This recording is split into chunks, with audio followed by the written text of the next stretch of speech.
we think words are the primary way in which communication happens, which is the words that we speak. But he said 60 to 80% of communication is non-verbal.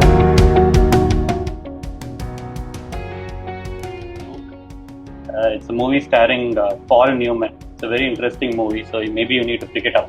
Right? For the music fans out there, Guns N' Roses used this in their song Civil War. This was the opening statement in that song. Right? So anyway, this session is not about that. We are talking about the problems that happen, that escalate primarily because they start off as small differences in communication, not even miscommunication. It is just differences in communication that starts things off, and that escalates into much bigger issues and all of that, right? So that's what we're going to talk about today, right? Studies have shown that when people were asked what is their number one challenge, more than 1/4 said their number one challenge with remote work was communication, right? Of course, we are also looking at the other things in terms of social opportunities, loneliness. We are talking about all of this, but what stands out is communication is still number one, despite a lot of technology and all of that we use. I asked a few people inside the office, like, what are the challenges, right? And these are some of the things that they said, right? One thing they're saying is we have become very point-to-point communication, right? We have a meeting, we want to talk about this, we talk only about this, and we move away. The other thing is there's a lot of talking happening, but execution is not probably happening. I feel like I'm going from meeting to meeting, but I don't have time to execute, right? Of course, the feeling is not there of seeing somebody talk face to face when you're talking with them. There's a lot of people who are still not comfortable turning on their video. Maybe there are practical challenges, but it does have a huge impact in the way communication is happening, right? When people don't see each other when they are talking or don't interact with each other, even normal messages, because instead of talking and looking at the person and talking, if I send it on a Slack message or a mail, WhatsApp or something, or even if it's like on a tone, just the audio, it can be misinterpreted by the other person, because the other person is also figuring out the intention of the sender, not just the information that is being sent. Yeah, and when I don't see the other person, I don't understand what their body language is. Do they understand what I'm saying? Are they interested in what I'm saying? Are they staying silent because they agree, or because they don't agree, or because they're not interested? All of this is added confusion that is brought into the mix because I cannot see the person when I'm speaking. Right? And lastly, a lot of people have also felt there is a need to explicitly over communicate, right? When we are in office, just by some simple words told here and there, people know how each other is feeling just by looking at them. People know when to say a small word of encouragement, or just check out how they're doing, or just call them for coffee. But when you're remote, you really don't get all those signals. So we need to explicitly over communicate, right?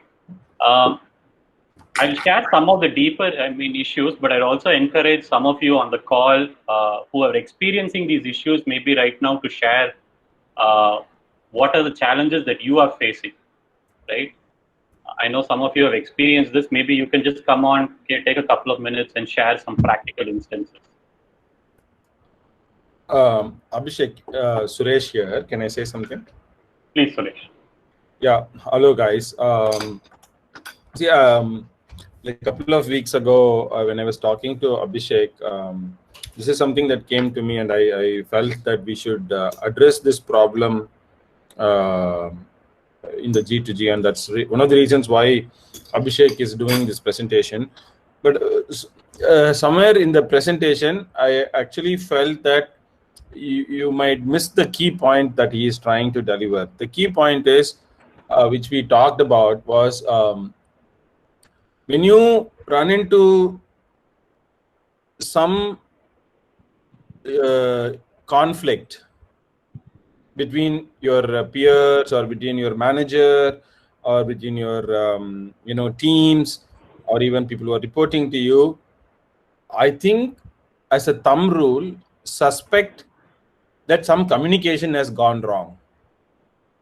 Don't assume that that person has done something incorrect. by default assume that somewhere some communication has gone wrong, and then try to find out if they really understood it correctly or you understood it correctly.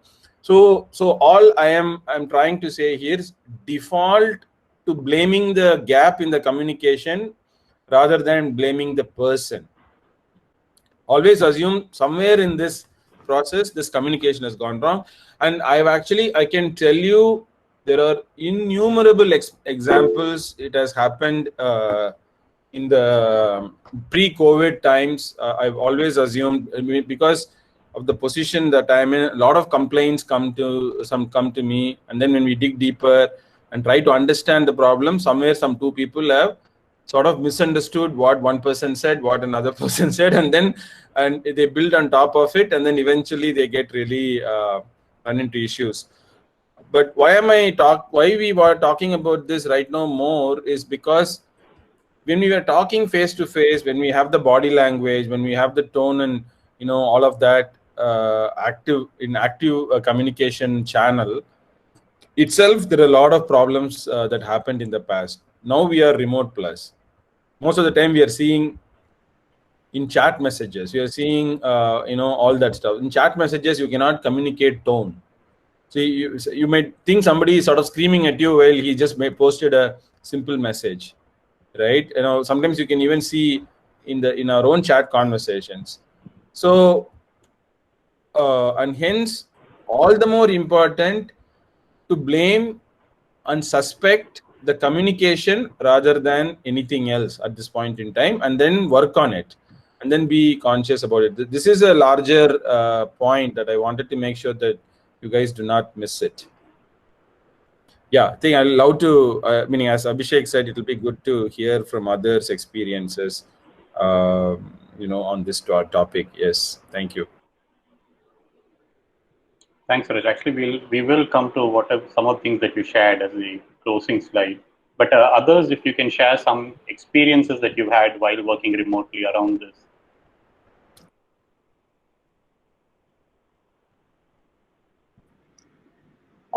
So Abhishek, this is Shirley here. Hey, Shirley, go ahead. Yeah. So one of the things I think is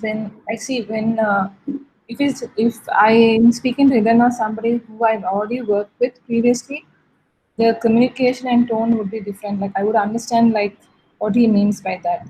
But in case a new person has joined the team, okay. So one of the like this one I'm talking through experience. Like they often become concerned. Okay, what tone am I talking in? Because they never see me in person, and whether I'm a serious person or a cool person, in any of the conversations, it doesn't actually indicate. So I think, in terms of people who are joining newly, especially, I think that would be really challenging for them on how they see the people who are existing in the team, because they don't know how, they never had any normal conversations or anything like that. So when it comes to work and when you're chatting, like it will be a casual chat, but the other person might not interpret the way we had actually showcased. So this is one of the things which I came across when I was working remote. Absolutely, very true. I think if you have very strong relationships, I don't think it's just about new employees and old employees. It's about the strength of your relationship, how well you know them already. That will be a very small subset. Maybe you can say 10, 15 people with whom it's that strong that you will say there is no chance of misunderstanding. But the others, even if they work for a longer time, there could be this chance because, yeah. But get your point. New joinees, we have to be even more cognizant of this. Someone else?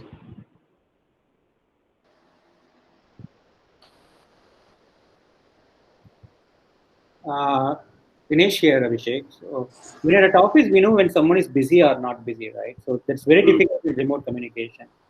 And another problem is when we are extremely busy in something, and when someone is asking question in Slack, if you don't respond, then there is a possibility they take it wrong as well, right? So at office, at least we know this guy is in a meeting. At least they are busy with at work. That's very, very difficult in asynchronous communication. Right? And the second point is what I call as knowledge in the air, right? When you are at office, we pretty much gather knowledge without having explicit communication. Pretty much connected to the last point.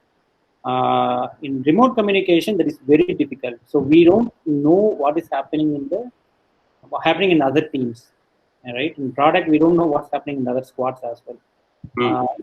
So that might lead to issues, because when we are at office, we know it without explicit communication. So we know how to maneuver that and then get things done. But here we need to set up a meeting, and we don't know what they are doing. We have the first problem that we are facing, at least in the product side. Sure. Thanks, Anish. Abhishek, Sembian here. Yes, Sembian. Yeah, to add on to what just Dinesh said, the thing is, I'd like to, it's something related to the 5th level of remote work, right? I think a lot of people have already discussed about this, including Neil and others. The thing is, I would like to combine the last point and what Dinesh just said. The thing is, one of the inherent advantages of remote work is it gives you an advantage of having time to do deep focused work, which was not possible in office. And when we are not communicating enough, right? The thing is, like as Dinesh mentioned, we just tend to ping each other and ask questions or communicate very often, which means that we are again interrupting our deep focused work time, right? So it is kind of like defeating the purpose. So the point about over communication is not just about making sure that everyone has the same knowledge. It's also that everyone understands it at one go, and also about having some like proper documentation or effective written form of communication, so that it avoids further going back and forth on the same topic that was actually discussed, to basically avoid distractions. I'm not sure if I communicated what I want to properly, but it's about having proper documentation and communicating in effective long form communication, rather than jumping on a call at a whim and calling each other. Probably should move away from the Slack instant messaging culture to more of a asynchronous collaborating over a document kind of a culture. Okay. Thanks. Abhishek, Subhash here.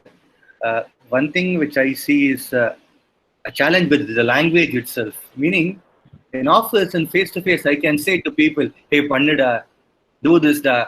But then in chat, when you type that, sometimes it even sounds rude. Can you even type? So you got to think before even typing. What can I exactly say? And that is kind of restricting the thought. I mean, in office, you can just put your hands on shoulders and on people, and then you can be a lot more. That is, when you're explicitly typing it, that is like, it's a challenge with the language, and that is something which I have always found. But then I always step back and then say, what am I saying? Is it like kind of sounding right? Is it kind of making sense? Is it not hurting someone? All that, what do you call? You have to rewind all that before kind of even, that is kind of sometimes irritating, but at the same time, yeah, we'll have to live with it. Yeah. Completely understand, Subhash. Yeah. Thanks for sharing. Yeah. We might have to be a little bit more formal, I guess. Okay. Anyone else? Anything else that you experienced that you'd like to share?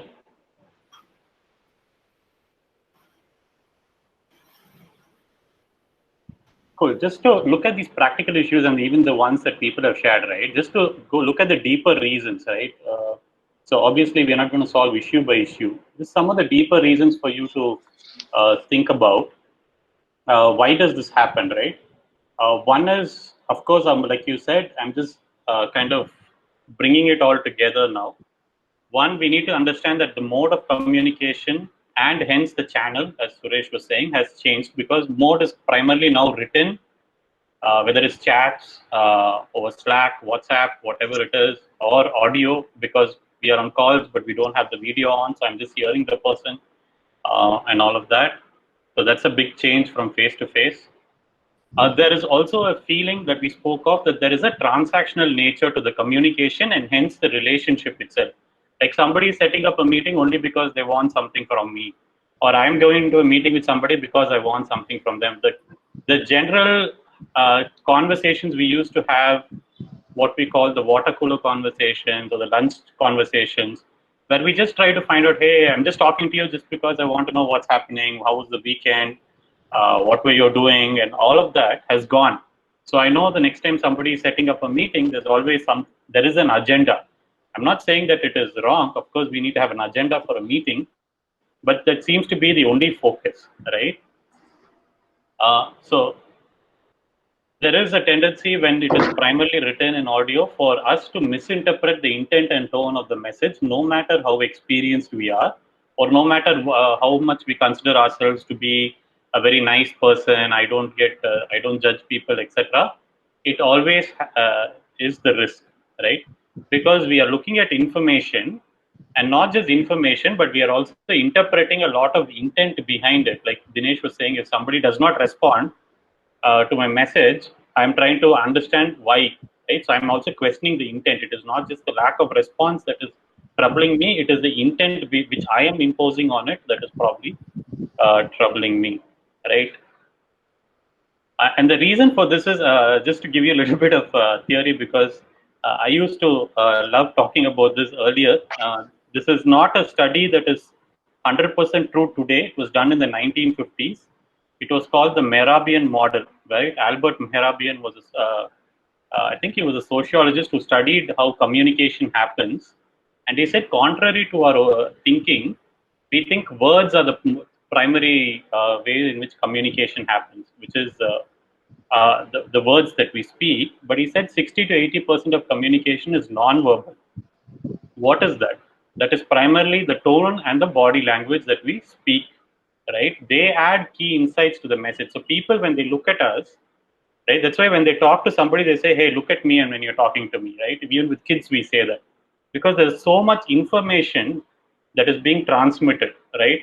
What does this person really mean? What does this person feel about me? What does this person feel about the topic? All of that. That's why even when you're doing sales calls, you amp up the way you talk, right? So there you don't have the face-to-face. So you're trying to connect that with the tone, right? You're compensating for the lack of face-to-face with your tone, right?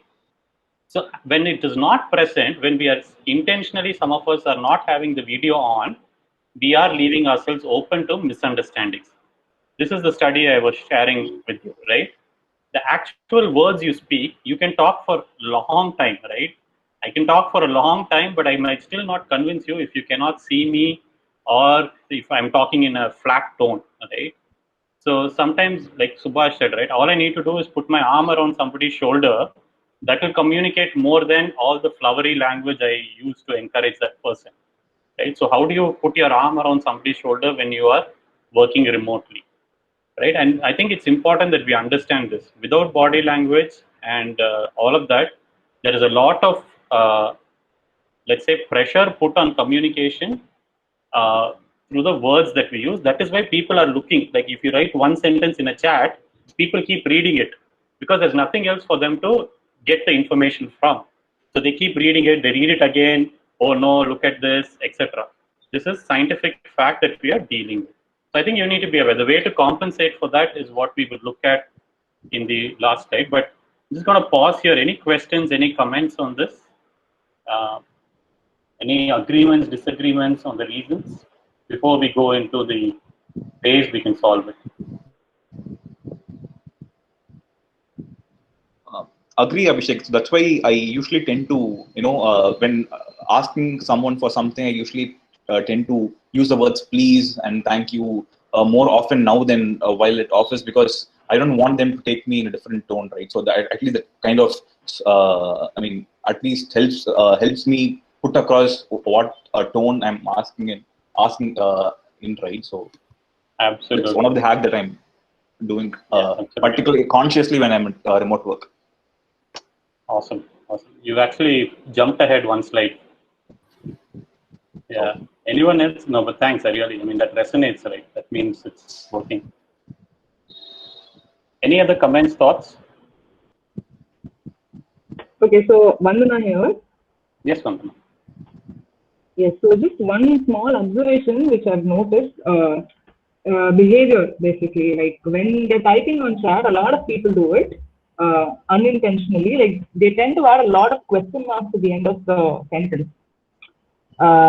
it sometimes feels like you're really like shaking this person and saying, hey, are you done with this? Hey, what can I do next, right? It's kind of they unintentionally transfer some of their urgency on the text in a unpleasant way, right? So I've noticed that like there are I can't say like all of us are not native speakers of English. All of us have to follow some language to communicate our ideas. That could be Tamil, English, or whatever it is. But whatever we're using, right? I think we should be a little more conscious while using any words. Like sometimes we might not know the meaning of a word and end up using that, and you might never know what the other person. If the other person knows the meaning of the word well, they might obviously take it in that sense, right? So I guess we need to be a little more conscious in terms of choice of words, as Sendian mentioned, please, kindly, whatever. Choice of words, and also think once whether if such a message is sent to you, would you be happy reading that? Right? Like, so I think those two things kind of like, I keep thinking about that whenever I'm sending a message to anybody. And of course, Slack has an option to edit your message. So we can also use that if you think, oh no, I shouldn't have said that, maybe I can rephrase it. Right? So yeah, that's my thought. Thanks. Yeah. Punctuations. Who knew punctuations can add so much to the message, right?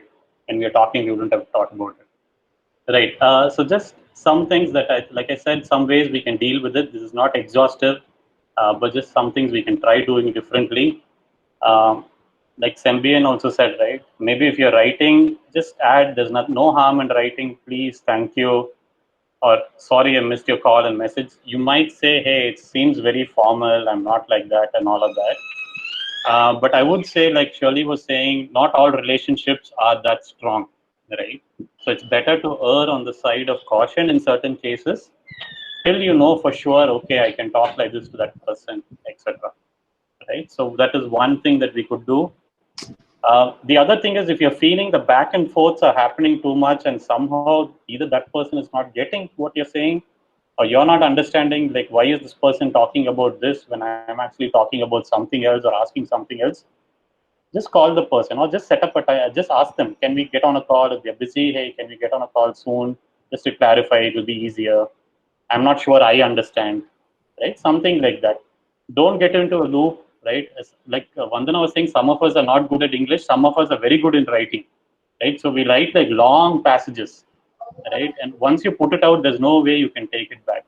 So rather than putting anything in written, just see, okay, maybe I should talk to the person. This is something that maybe we need to look at, and as I wouldn't say as a company, but as individuals, right?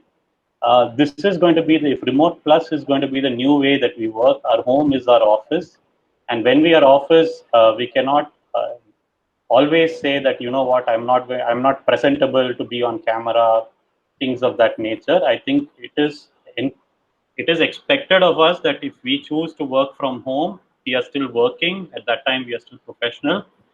Exceptions can be that we cannot turn the video on because that day there is something happening in the house. We all understand that. But it cannot be the norm for all of us, because, like we said, you can connect better with people and avoid misunderstandings when you can see the person that you are talking to, right? Always remember, don't just ask for information or give tasks. Always clarify, right? If possible. Hey, I want this because I'm doing this, or I want this by this time because this is there. This again goes to the point number one, where you are expected to be, or like Dinesh said, like we need to over communicate, right? Don't expect them to understand, okay, this is why you want this, or this is why you are in an urgent rush and you're calling them or asking them. Just clarify why you need it, because people might not understand, right? And this is the final summing point, which is what Suresh had spoken of. All right. All of these are tactics, but the intent is, the underlying theme is, we assume the other person has good intent, right? And the problem is in the way we are either communicating or the channel we are communicating.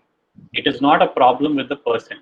Somebody with whom we got along well when we were working in office has not suddenly turned into somebody else when they are working remotely, right? So if you are noticing the discrepancy, and this is going against the image you have of this person, assume the person hasn't changed, but what has changed is the way we communicate. So I guess that's where we start off all these interactions with. So I just want to stop with this. Just a caution for all of us, because this is, like we said, at least for the next few months, we are going to be working like this. We cannot keep running into more and more issues, and because of, like we said, right, failure to communicate. Right? Any questions before we wrap up? All right. I'll also share this deck with you guys for you to look at. Fantastic job, guys. Thank you so much. Thank you, guys. Have a good week. Bye Bye-bye. bye. Bye bye. Bye, all.